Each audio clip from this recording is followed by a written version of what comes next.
Welcome back to the Becoming Resources channel, and today we have another ministry-related how-to to get you inspired to accomplish your mission in a more effective way. Ministry is hard work, and we want to support you in any way we can.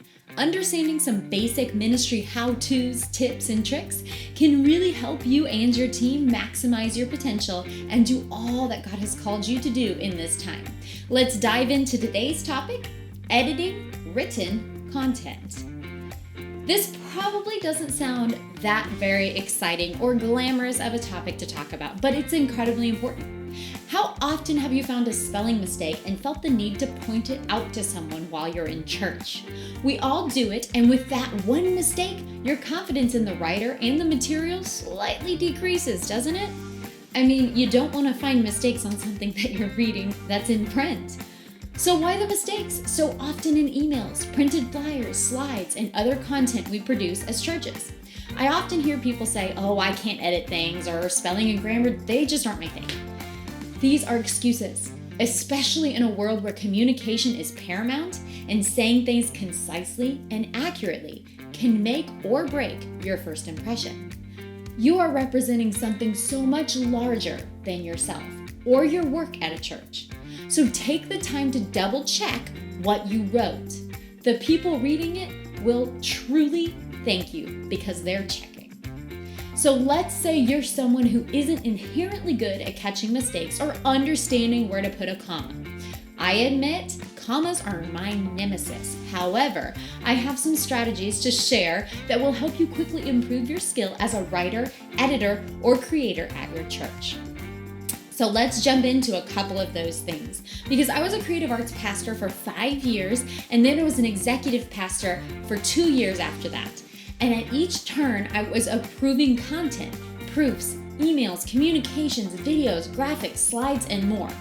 How did I do it? To the best of my ability and make these things mistake-free? I'll give you a few tips I learned along the way.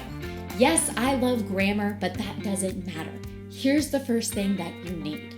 1, get a team. Can't do it alone. So put together a team of 2 or 3 people who will read content that needs to be edited and let them separately send you feedback. This should be consistent. Don't change the people each time. With consistency, you will find the voice and tone of your message stays the same. You want that in your communications to support your brand as a church. This will also allow you to have a set group that should speed up the time it takes to get feedback, as they know this will be a regular occurrence. So get a team, make it the same, make your voice the same, and get going. Second, read it out loud backwards. Huh? This is my favorite thing to do.